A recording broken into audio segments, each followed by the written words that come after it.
우선 저의 소개를 먼저 드릴게요. 저는 이제 2002년부터 3년 정도 애트리에서 근무를 했었고요. 그리고 나서 11년간 LG전자에서 근무를 하다가 지금 현재는 이제 세타랩에 근무를 하고 있고요.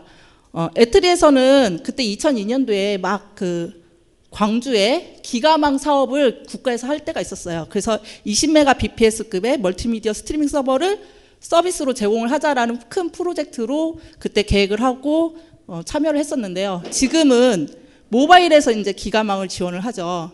그러니까 인프라가 한번 갖춰지면 얼마나 IT 기술이 빨리 진보를 하는가를 굉장히 많이 느끼고 있습니다. 그래서 지금 IoT 생태계가 지금 갖춰진 지가 거의 10년 정도 되고 있거든요. 그 전에는 유비쿼터스라고 해서 따지고 보면 2002년도부터 유비쿼터스 그 사업을 하고 있었는데 15년 이상이 된 거죠. 그래서 많은 생태계가 갖춰져 있다고 생각을 하고 앞으로 굉장히 큰 기술이 발전을 할 거라고 생각을 해서 저희가 이제 IoT 쪽에 한번 사업에 뛰어들어 봤습니다. IoT는 이제 인터넷 오브 띵즈라고 그래서 모든 사물을 인터넷에 연결을 해보자라는 게 가장 큰 틀이죠. 그림에서 보시다시피 모든 내가 쓰고 있는 것들, 가지고 있는 것들, 돌아다니는 것들을 다 인터넷에 연결을 해보자라는 게 큰 개념이고 퀄컴에서는 이거를 IOE라고 합니다. Everything을 붙여서요. 그런데 이제 우리가 그동안 개발하고 많이 봐온 IoT 제품들은 주로 홈 네트워크로 많이 구성이 되어 있습니다. 특히 중계기, 그러니까 집에 이제 AP는 다 있으시잖아요. 요새는 예전에는 없었지만 지금은 하나쯤은 누구나 다 가지고 있는 게 AP인데 이 AP를 기반으로 그러면 인터넷에 연결을 해보자. 집에 사설망을 통해서. 그 이후에는 인터넷 TV가 나왔어요. 중계기 따로 두지 말고 내가 해줄게 해서 TV를 중심으로 또 인터넷에 연결을 하는 사설망을 구성을 하는 형태로 많이 갔습니다. 그러다가 스마트폰이 이제 대세니까 누구나 다 스마트폰은 들고 다녀요. 그래서 그러면 스마트폰을 중계기로 한번 해보자. 그러면은 밖에서도 쓸 수 있지 않느냐라는 의미로 해서 스마트폰이 이제 IoT의 큰 주축이 돼가고 있습니다. 그러다 보니까 이것들은 공통점들이 있어요. 주로 근거리에 있죠. 게이트웨이랑 다 붙어 있어요. 근거리에 있고 그리고 여기 그림에서도 딱 표시가 나듯이 배터리 걱정을 안 해요. 왜냐하면 그동안에는 가전이었어요. 크게 다 전기에 플러그인 돼 있는 상태인 거죠. 그리고 가지고 다니는 애들 보는 것도 스마트폰은 그냥 뷰잉만 하는 거죠. 대부분 집에 있는 커피 메이커, 뭐 냉장고 이런 것들에 그러니까 전기 걱정을 할 필요가 없었고 근거리에 있는 애들에 대해서만 많은 제품들이 나왔던 거죠. 근데 현재 IoT의 수요는 스포츠에 굉장히 많죠. 뭐 골프도 많이 있고요. 그리고 산악인들 아니면 자전거 타고 다니는 사람들 굉장히 이런 쪽에 니즈가 많아졌고요. 그리고 이뻤으면 좋겠다라는 수요도 굉장히 많아졌습니다. 내가 이제 가지고 다니는데 펜던트처럼 하고 다니고 싶고 브로치처럼 하고 다니고 싶은 거예요. 이런 요구사항들이 많아졌고 마지막으로는 이제 웨어러블 차고 다니는 거죠. 우리 와치 처음에 나왔을 때 굉장히 핫했었잖아요. 그런 것처럼 이제 밴드도 차고 다니고 심지어는 지금 이거 같은 경우는 옷에 그러니까 이제 등산용품 옷이나 뭐 이런 옷에 직접 IoT를 넣어서 내 체온을 계속 수시로 보고받는 거예요. 이런 것들을 하려다가 보니까 그동안에는 배터리 걱정도 없었고 근거리였어요. 그랬는데 지금은 장거리로 이제 바뀌어야 되는 거죠. 내가 게이트웨이를 항상 소지할 수 없는 상태가 된 거죠. 그리고 작아져야 되는 거예요. 엄청 이쁘고 작아져야 되는데 그러면 배터리는 어떻게 할 것이냐. 이게 가장 큰 고민으로 화두가 된 거죠. 그래서 이런 것들을 보면은 우리가 스몰 띵즈라고 해서 소물 인터넷이라고 새로 용어를 내놓고 이거에 대해서 생각해보는 그러면은 통신부터 다시 생각해보자라는 것들이 화두가 되었죠. 그래서 이제 IoT의 그 무선 기술들을 다시 한번 살펴보는 거예요. 이 IP 베이스가 이제 소프트웨어 하시는 분들은 잘 아실지 모르겠지만 굉장히 무겁습니다. 소프트웨어가 메모리 많이 차지하고요, 배터리 많이 씁니다. 그리고 그 스택도 커서 롬 용량도 많이 차지합니다. 그러려면 작게 만들어야 되는데 이게 힘든 거죠.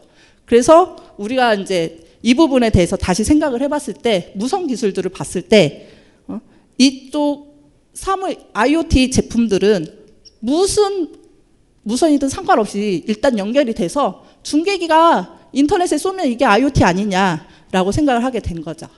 그래서 쇼트 레인지와 롱 레인지, 즉 근거리 통신하고 장거리 통신으로 좀 분류를 해보면요. 근거리 통신에서는 우리가 많이 봐온 것들, 와이파이, 그 다음에 블루투스. 제일 핫한 게 지금 블루투스죠. 요새 제일 많이 쓰고 있죠, BLE. 그런데 이제 유럽 같은 경우는 집비도 엄청 많이 쓰고 있습니다. 아이고.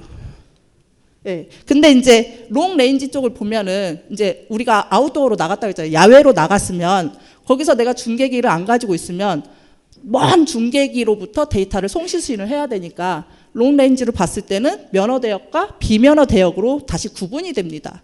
그래서 면허 대역은 우리가 흔히 알죠. SKT, KT, U+ 이런 애들이 쓰는 주파수 대역이 다 면허 대역인 거죠.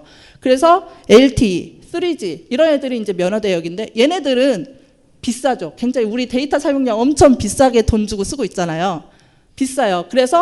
그리고 또 얘네들은 굉장히 무겁습니다. 그러다 보니까 그러면 얘네들을 가볍고 싸게 만들어 보자 해서 나온 게 LTE-M, NB-IoT. 이것들이 이제 스몰 띵즈를 위해서 나온 무선 기술이라고 보시면 되고요. 그리고 이제 비면허 대역을 보면 비면허 대역은 비면허니까 많은 업체들이 뛰어들고 있습니다. 그렇지만 우리가 이제 크게 봤을 때 로라와 시그폭스를 볼 수 있고요. 그 중에서도 로라는 SKT가 뛰어들었고요. 시그폭스는 KT가 뛰어들었었어요. 그랬는데 KT는 상용화에 대해서 좀 무의미하다라고 생각을 해서 접었습니다. 그래서 KT는 시그폭스 안 하고 NB-IoT, LTE-M 이쪽으로 넘어갔고요. SKT는 계속 로라를 밀어서 로라와 LTE-M을 지원을 하고 있는 상황입니다. 그래서 이렇게 작고 조그만 것들을 스몰 띵즈들을 위한 무선 규격들을 크게 하나의 LPWAN, 그러니까 로우 파워 와이드 에어리어 네트워크라고 해서 다시 규정을 지었고요. 얘네들을 LPWAN이라고 지금 현재 명명하고 있습니다. 그래서 이걸 좀 더 자세히 살펴보면 근거리 통신들은 아까 와이파이, 지그비, BLE 이런 애들은 굉장히 근거리를 지원을 합니다. 10m 미만이라고 하지만 실질적으로 이렇게 뻥 뚫린 데가 아니고 조금만 들어가도 밖에 하고 통신이 거의 안 되죠. 그런 상황인 애들이라서 굉장히 짧은 거리를 지원을 하지만 대신에 스루풋이 굉장히 높습니다. 높은 밴드위스부터 낮은 밴드위스까지 다 지원을 하죠. 그리고 3G, LTE 얘네들은 비싼 애들인 만큼 다 잘 지원합니다. 비싼 애들인 만큼. LTE-M, NB-IoT도 싸게 내놨다고 하지만 우리들이 봤을 땐 비쌉니다. 대신에 로라 시그폭스는 굉장히 저렴하면서 장거리를 지원을 합니다. 대신 단점도 있습니다. 하이 비트레이트를 못 내요. 얘네들은 거의 몇 K 이 정도로밖에 안 내요. 그러한 단점이 있지만 대신에 저전력, 엄청 전력을 낮게 쓰고요. 그리고 단말기 자체도 싸게 만들 수가 있습니다. 그리고 구축 비용도 당연히 그러면 싸겠죠. 안정적으로 넓은 그러니까 광역 커버리지를 제공을 해주고 있고요. 그리고 대규모 단말기에 접속할 수 있는 건 이제 다 지원을 해주는 건데 우리가 이 중에서도 로라를 보면은 로라의 특징만 좀 더 설명을 하겠습니다. 로라는 1km에서 20km, 그러니까 여기는 10km라고 했지만 실질적으로는 스펙상으로 20km까지도 써 있어요. 그리고 비면허 대역이니까 누구나 자기가 기술만 있으면 쓸 수가 있습니다. 대신에 이제 로라 자체의 라디오 쪽은 관련해서는 샘텍이라는 회사가 IP를 가지고 있어요. 지적재산권을 가지고 있기 때문에 그 회사와 협약을 해야 돼요. 그리고 전력 소비는 당연히 낮겠고요. SKT가 작년 6월에 전국망을 했습니다. 그래서 지금 상용화 버전들이 나와 있는 상태고요. 그래서 이제 로라하고 로라웬이라고 이제 제가 구분을 하고 있는데요. 이게 왜 그러냐면요. 로라는 샘텍의 라디오 기술이에요. 그래서 로라웬은 그러면은 샘텍의 라디오 기술을 가져다가 우리가 통신을 할 때는 뭘로 하고 하는 규약 3GPP 같은 그런 규약 단체에서 내놓은 네트워크 시스템입니다. 그래서 우리는 로라를 봐야 되는 게 아니라 로라웬을 봐야 돼요. 스펙도 로라웬 스펙을 봐야 되고 가입도 로라 얼라이언스에 가입을 해서 자료를 받아야 됩니다. 그래서 이제 로라웬 스펙을 아키텍처들을 먼저 보면은요. 우리가 이제 여기 엔드 노드 즉 단말기들이 로라 라디오를 통해서 중계기에 쭉 뿌려주면 중계기가 그걸 받아서 인터넷 베이스로 네트워크 서버에 전달을 하고 네트워크 서버가 어플리케이션 서버에 어플리케이션 정보들을 전달을 하는 형태의 시스템입니다. 근데 이제 이 사이는 해킹이 되면 안 되잖아요. 그래서 AES 128이라는 그 암호화 알고리즘을 가지고 이 사이에 데이터를 주고받습니다. 그러다 보니까 좀 더 스트럭처를 살펴보면 엔드 디바이스에는 이제 우리가 주로 뭐 MCU 뭐 4를 쓸지 3를 쓸지 막 맨날 고민하시죠. 이러한 RTOS 기반의 아주 작은 단말기들이 올라갈 거고요. 그걸 보면은 이제 이러한 뭐 센서 값들 받을 수 있는 프로세서가 있고요. 그리고 로라웬 슬레이브, 즉 단말기 단위니까 슬레이브라고 표현을 했습니다. 슬레이브가 들어가 있을 테고 그 위에 여러분들이 개발을 할 어플리케이션들, 커스터머 기반의 어플리케이션들이 들어갈 거고요. 그리고 게이트웨이는 그 라디오 값만 받아서요. 포워딩만 하고 있습니다. 포워딩을 인터넷 베이스로 포워딩을 하는 거죠. 그래서 여기서부터 이제 IoT가 되는 거죠.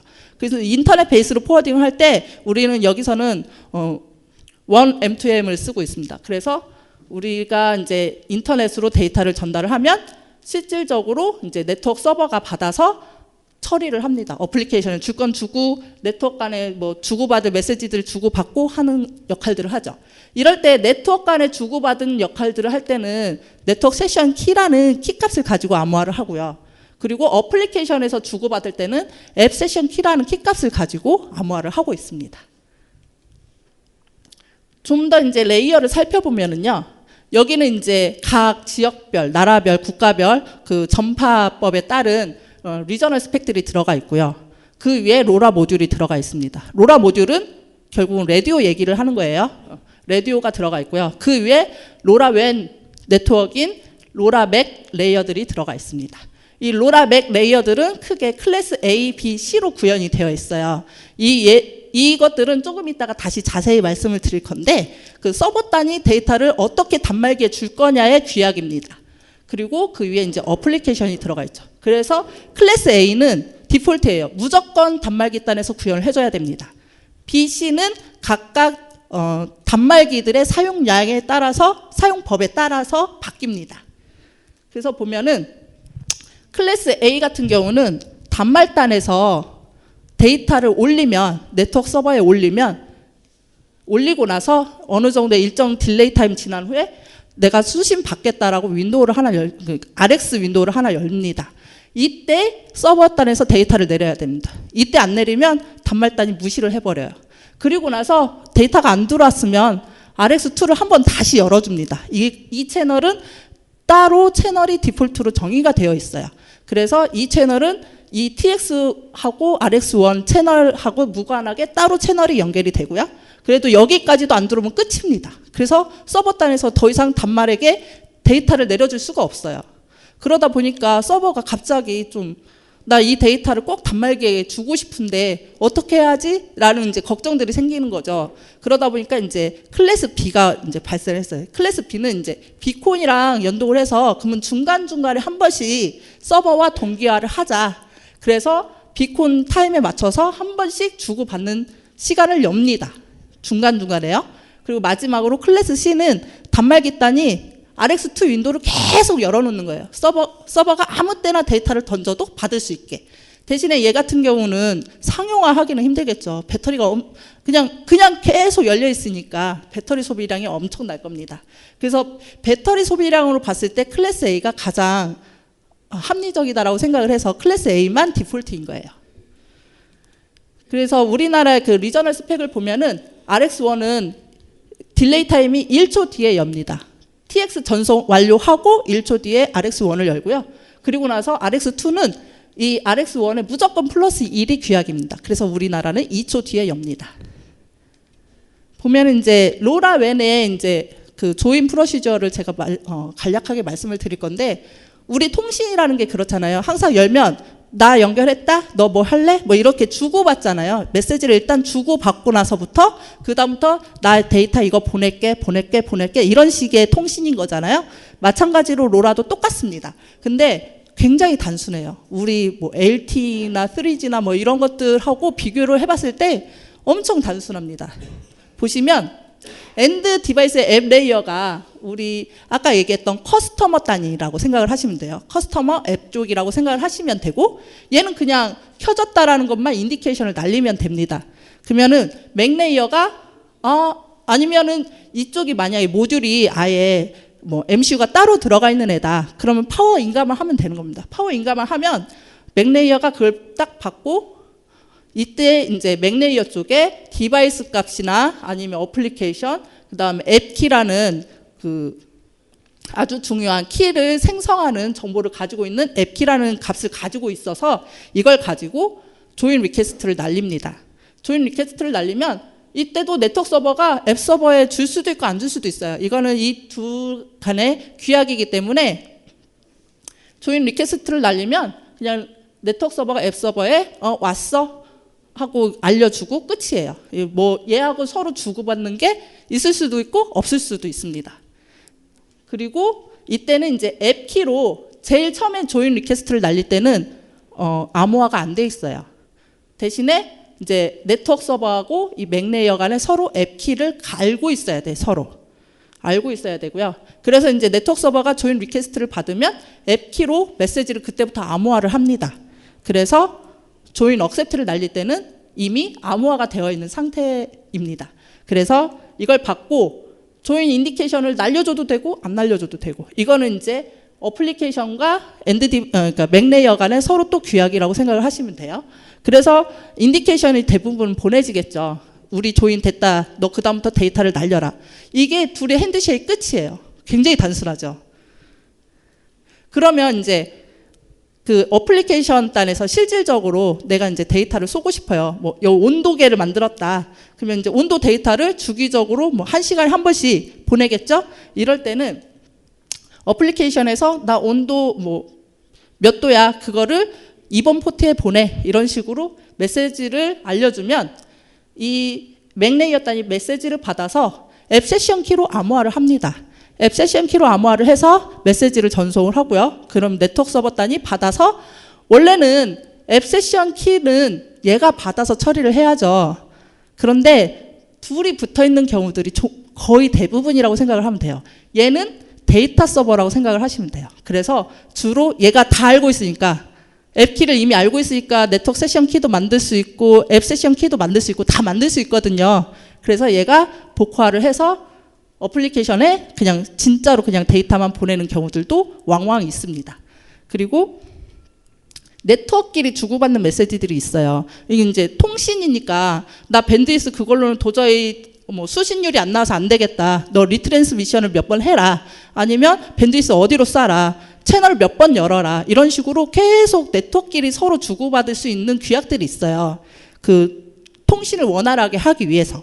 그래서 이러한 네트워크 메시지들은 얘네 둘만 이루어지고 있습니다.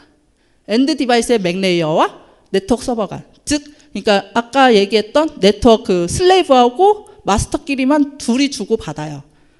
그래서 이거는 네트워크 세션 키로 암호화를 해줍니다. 네트워크 세션 키로 암호화를 해주고 메시지를 주고받고. 그러니까 얘가 먼저 쏘면 얘가 암호화를 하고, 얘가 먼저 쏘면 얘가 복화를 하겠죠. 얘가 암호화를 하면서 그런 식으로 데이터가 이루어지고, 마찬가지로 해서 항상 받으면 리스판스를 줘야 됩니다. 얘네들은. 근데 이 둘 간의 얘기라는 거예요. 이게 어플리케이션 단에서는 전혀 몰라요. 이거를. 얘는 그냥 내 데이터 1 데이터 쏴라고 하고 끝인 거예요. 그러면 1 데이터를 잘 쏘기 위한 방법들을 얘네 둘이 막 하고 있는 거예요. 그래서 이제 로라 웬하고 그러면 SKT 로라하고 뭐가 다르냐라고 이제 한번 크게 봤을 때요. 우선 아까 어플리케이션 단, 그 다음에 어플리케이션 밑에 있는 그 맥 레이어 그 슬레이브 단, 그 다음에 네트워크 서버 단, 그러니까 마스터 단, 그리고 앱 서버 단, DB 단이라고 보시면 SKT 네트워크 서버는요, 우리가 아까 조인 프로시저 봤었죠. 굉장히 단순합니다. 그러다 보니까 앱 키가 엄청 사람들이 잘 빼갈 수 있어요. 해킹에 굉장히 취약하다라는 거죠. 그래서 얘네들은 돈 받고 할 거잖아요. 그러니까 해킹에 취약하면 안 되죠. 그쪽 부분에서 되게 좀 몇 개의 과정을 더 추가를 했습니다. 옵셔널 필드로요. 그리고 이제 앱 서버 단에서 이제 DB 단이라고 했잖아요. 대부분 그러면 이제 Thing 플러그라는 게 들어왔습니다. 그래서 Thing 플러그를 통해서 어플리케이션의 데이터를 받아서 저장을 해놓고 언제든지 밖에 앱 서버들이 바라볼 수 있게 Thing 플러그라는 걸 만들어놨고요. 그래서 이 Thing 플러그를 앱 서버한테 이제 앱 서버가 Thing 플러그한테 접속을 해서 실제 데이터가 뭐가 왔는지 상태가 어떤지를 알아볼 수 있게 해줍니다. 이 앱 서버는 단말기를 만드는 쪽이 구현을 해야 되는 거죠. 이 앱 서버들은. 그리고 이 두 개는 SKT가 제공을 하고 있고요. 그러다 보니까 SKT 네트워크 서버의 메시지를 이해를 해야 되잖아요. 그러다 보니까 엔드 디바이스의 그 맥레이어 슬래브 단도 SKT의 네트워크 서버를 이해하는 규약들이 들어가 있습니다. 그리고 Thing 플러그가 들어갔기 때문에 Thing 플러그에서 API, 그러니까 단말단에 또 요청들을 해줘요. 뭐 어떻게 됐냐 요청하는 것들이 있는데 그런 것들의 구현을 위해서 엔드 디바이스 단, 최종 어플리케이션 단에서도 추가로 작업을 해야 되는 것들이 생겼습니다. 그래서 전체적으로 얘네들이 조금씩 다 변경이 됐다라고 보시면 돼요.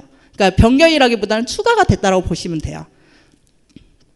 근데 이제 그 개통 절차나 이런 것들을 봤을 때 이만큼이 별도의 개통 절차가 필요합니다. 우리 휴대폰 사면 항상 개통하죠. 그런 것처럼 별도의 개통 절차가 필요하고 그리고 이 두 단계에서도 앱 서버가 Thing 플러그를 접속을 하려면 별도의 절차를 통해서 접속을 할 수가 있습니다. 이 부분들은 이제 등록을 다 해야지 사용할 수가 있는 거죠. 이 부분들은 SKT의 그 오픈하우스나 이런 데 보면 자세히 잘 나와 있어요. 왜냐하면 이제 자기네들 사업해야 되니까 그런 부분들은 도움을 받아도 되고요. 그래서 이제 SKT 그 로라 스트럭처를 좀 더 살펴보면요. 이제 우리 로라 디바이스하고 네트워크 서버 간에 개통해야 되는 어떤 절차들이 있겠죠. 절차들이 있으면 이 개통 정보들을 가지고 Thing 플러그랑 뭔가를 주고 받습니다. 둘이. 몇 번 단말기가 어디 우리 접속했어. 뭐 이런 것들을 개통했어. 이런 것들을 다 Thing 플러그에 쭉 다 저장을 해놓는다라고 보시면 돼요. 그리고 나서 아까 원래 로라 웬에는 없었던, 그러니까 거기는 니네들 하고 싶으면 하고 말고 싶으면 말하라는 거죠. 그런 이제 어플리케이션 데이터 포트를 이용을 해서 이제 디바이스를 제어하는 네트워크 메시지들이 생겼고요. 이거는 지금 추가 개통을 위한 작업들로 지금 사용을 하고 있고요. 그리고 실질적으로 앱 서버나 Thing 플러그 쪽에서 단말기들을 제어를 하거나 아니면 상태값을 알아오거나 어떠한 추가 작업들을 하기 위한 API들이 따로 이제 뚫려 있습니다. 이런 상태로 로라 스트럭처를 보시면 돼요. 그래서 그 개통 절차가 추가가 됐다고 했잖아요. 이 부분은 이제 엔드 디바이스는 똑같습니다. 제일 처음에는 그냥 파워 온만 시키면 돼요. 파워 온 시키면 둘이 이제 조인 과정이 들어가야 되는데 조인 과정 아까 보시면 똑같죠. 그냥 조인 리퀘스트 날리고 억셉트 하죠. 근데 앞에 제가 슈도라는 걸 붙였죠. 가짜입니다. 그러니까 앱키는 언제든지 누군가가 빼갈 수가 있으니까 이 앱키를 가지고 이 앱키가 가짜야. 일단은 가짜 가지고 열어봐 라고 하는 거예요. 그래서 슈도로 조인을 하고 그 다음에 억셉트를 합니다. 그러면 슈도 키를 가지고 슈도 앱 세션 키와 슈도 앱 그 네트워크 세션 키가 만들어지죠. 이걸 가지고 실질적으로 다시 조인하는 과정들을 거치게 됩니다. 이게 첫 개통할 때 이루어지는 일들이에요. 그래서 슈도 앱 세션 키를 가지고 암호화를 합니다. 왜냐하면 그 로라 웬에서 봤을 때는 얘네들은 그다음부터 다 어플리케이션 메시지예요. 어플리케이션 메시지다 보니까 앱 세션 키로 암호화를 합니다. 그리고 나서 던질 때 리얼 앱 키를 보내달라고 요청을 하는 거죠. 그리고 나서 그러면은 네트워크 서버 단이 앤서를 보내면서 리얼 앱 키 정보를 보냅니다. 그러면 이 정보를 가지고 실질적으로 리얼 앱 키를 만들 수가 있어요. 근데 이제 이때 바로 리얼 앱 키를 쓰는 게 아니고요. 리얼 앱 키를 가지고 있으면서 잘 받았다라고 다시 알려줍니다. 그러면 알았다라고 다시 알려주죠. 이렇게 해서 슈도 조인에 일단 과정이 하나가 들어갔으면 여기서는 이제 리얼 앱 키가 확정이 됩니다. 알았다까지 받아야지 리얼 앱 키를 확정을 시켜요. 그리고 나서 리얼 앱 키를 가지고 진짜로 리얼 조인을 날립니다. 그러면 여기서 리얼 앱 키를 가지고 실질적으로 이제 그 세션 키들을 만들죠. 그런 정보들을 만들면서 조인 억셉트를 보내고 이 조인 억셉트가 오는 순간 리얼 앱 세션 키, 리얼 그 네트워크 세션 키들이 생성이 됩니다. 이때는 이 리얼 앱 키가 라디오 모듈 안에 저 안에 어딘가에 저장이 되어 있어요. 아무도 빼갈 수가 없습니다. 왜냐하면 모듈 업체들마다 어디다 저장하는지 아무도 모르죠. 그리고 이거는 정보를 밖에 보여주지도 않습니다. 그래서 이 다음부터는 해킹에 굉장히 이제 강한 상태가 된 거죠. 그리고 이 과정은 이 리얼 조인 전 과정, 아까 리얼 앱 키 얻어오는 그 리퀘스트까지는 개통 후 처음만 이루어집니다. 한 번만. 그리고 나서 실질적으로 리얼 앱 키가 이제 딱 생성이 되면 그 다음부터는 리얼 조인만 바로 해줍니다. 항상 파워 인가를 하면 조인 과정이 있다라고 생각을 하시면 돼요. 그리고 이제 SKT에서 이제 데이터를 주고 받을 텐데 똑같습니다. 얘네들도 앱 데이터를 주고 받으면 이때는 리얼 앱 세션 키로 데이터를 주고 받는다라고 생각을 하시면 돼요. 마찬가지로 네트워크 키도 리얼 네트워크 세션 키를 가지고 데이터를 주고 받는다라고 생각을 하시면 되고, 이 앱 서버 같은 경우는 지금 싱플러그와 그 1M2M으로 데이터를 주고 받을 텐데, 지금 SKT 같은 경우는 그 HTTP하고 그다음에 MQTT 두 가지 방식을 지원을 해요. 그런데 그쪽 SKT 쪽에서 얘기를 하기로는 MQTT가 훨씬 니네 사설망에서도 잘 받을 수 있으니까 MQTT를 이용을 해라라고 많이 가이드를 하고 있는 것 같습니다. 그래서 MQTT를 이용해서 일단 싱플러그에 앱 서버를 하나 등록을 해놨잖아요.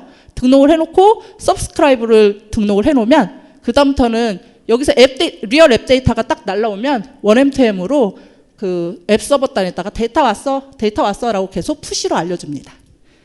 이제 반대로 우리 지금까지 로라웬에서는 다 단말기 쪽에서 데이터를 보내는 것만 우리가 봤잖아요. 근데 이제 반대로 아까 이제 SKT에서 새롭게 들어온 디바이스 제어 관련해 가지고 메시지 플로우를 한번 볼 건데요. 마찬가지로 이제 앱 서버가 보낼 수도 있고요. 아니면 그냥 앱 서버는 없이 싱플러그 자체가 내가 디바이스 제어가 필요하다라고 해서 메시지를 보낼 수도 있습니다.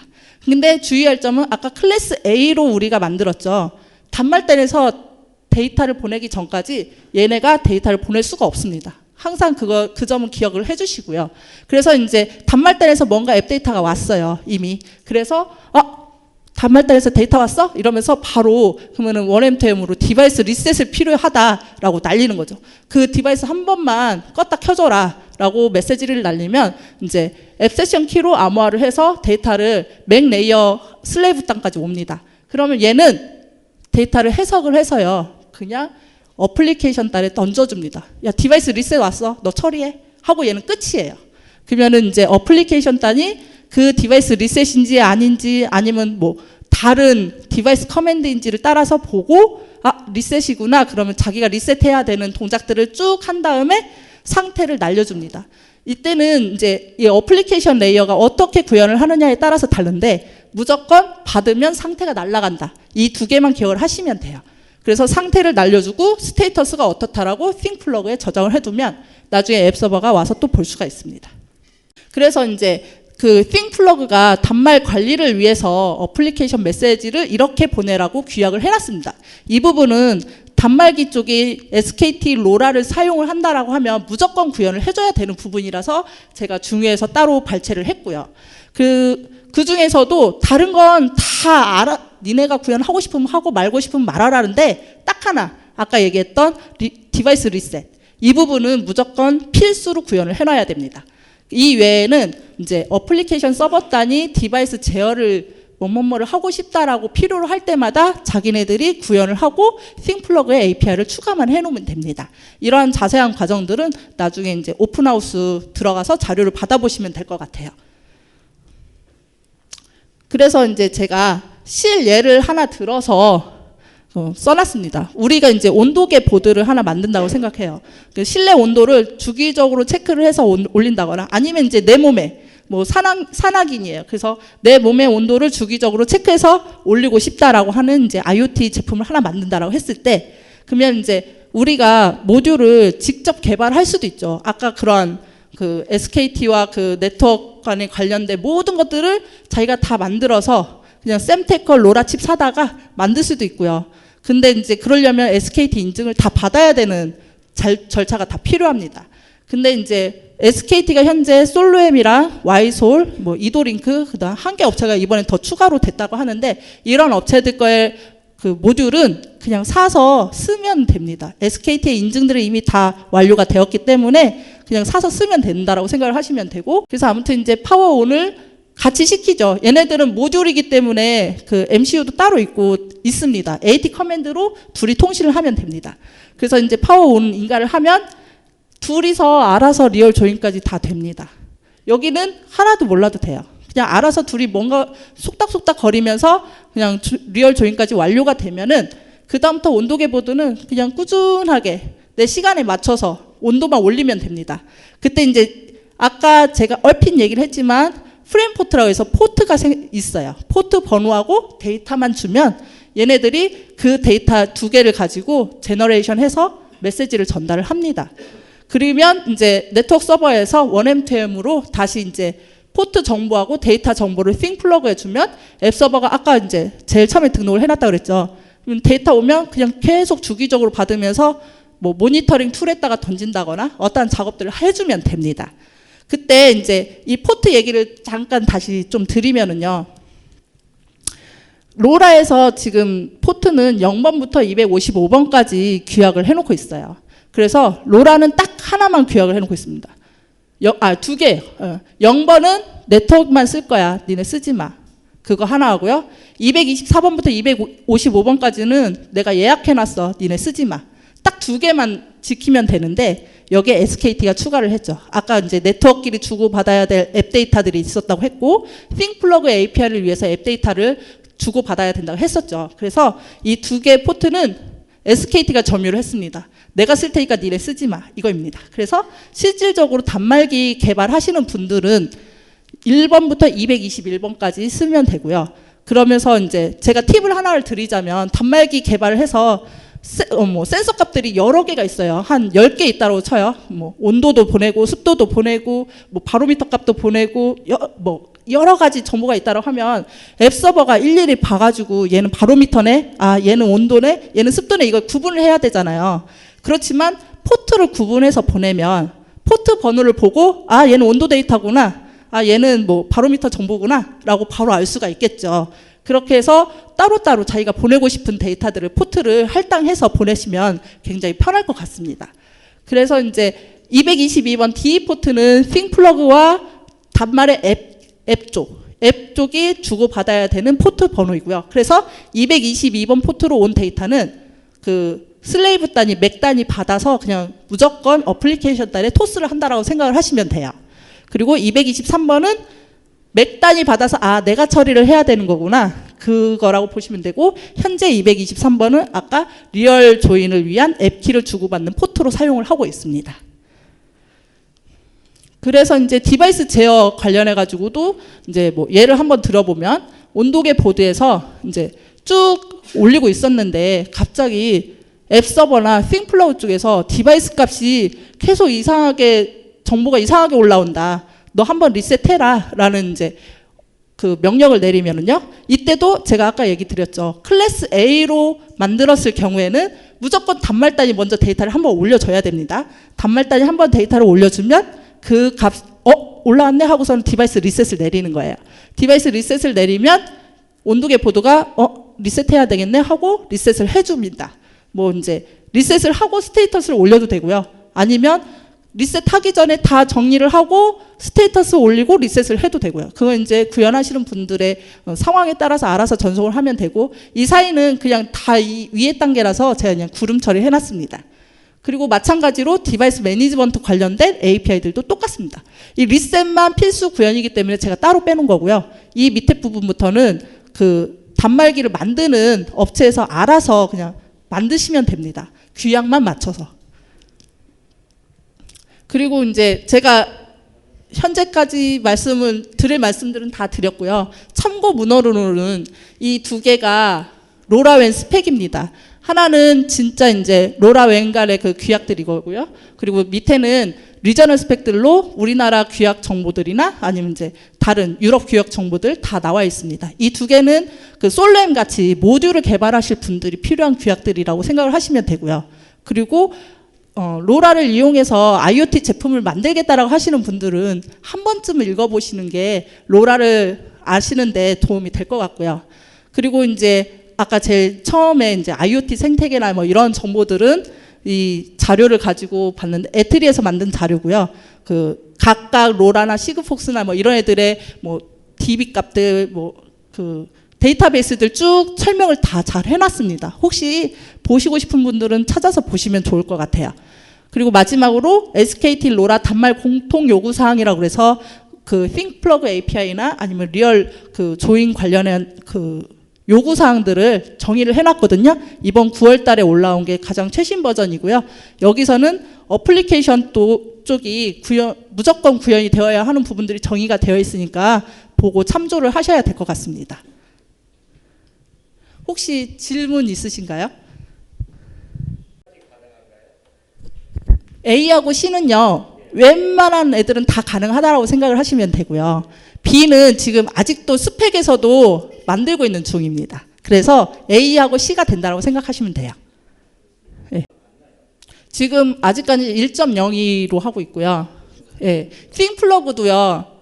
엄밀히 얘기하면 로라마를 위한 ThinkPlug라고 생각을 하시면 돼요. 그래서 다른 IoT의 ThinkPlug랑 연동이 되지 않는다라고 제가 들었습니다. 그래서 이쪽이 조금 그냥 일단 망 열심히 깔고 있는 상태인 것 같아요. 게이트웨이요? 상용망은 이미 전국적으로 다 깔려 있습니다. 네, 이걸 이제 로라웬 스펙들인 건데요. 일단은 로라웬 스펙에서는 앱키가 한 번 생성된 거는 계속 가지고 써요.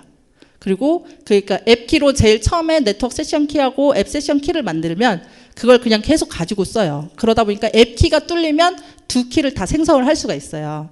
그래서 로라웬 스펙에서는 앱키 빼간 걸 어쩔 수 없다.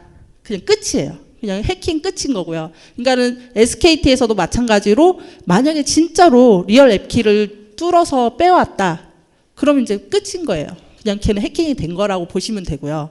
그리고 리얼 앱키를 저장을 할 때 각 모듈별로 알아서 롬 영역에다가 저장을 할 거거든요. 근데 이제 그거를 진짜로 해킹을 하려고 한다. 그러면 그 모듈에 그 메모리를 다 뒤져봐가지고 값을 찾아와야 될 텐데 그 정도의 능력 있는 사람이 해킹을 해서 무슨 데이터를 얻어갈지 그렇죠.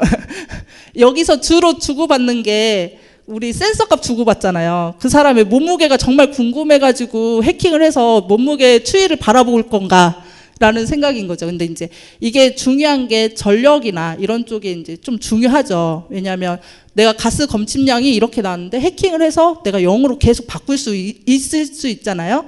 그러니까 이제 이런 것들에 있어서는 굉장히 중요한데 이 부분들은 아마 사업자들이 더 고민을 하고 있지 않을까 생각을 하고요. 저는 오늘 이제 제가 이쪽을 관련해서 만드는 건 아니라서요. 보안 쪽으로 더 고민을 하지는 않았습니다. 예, 없으면 이걸로 마치겠습니다. 감사합니다.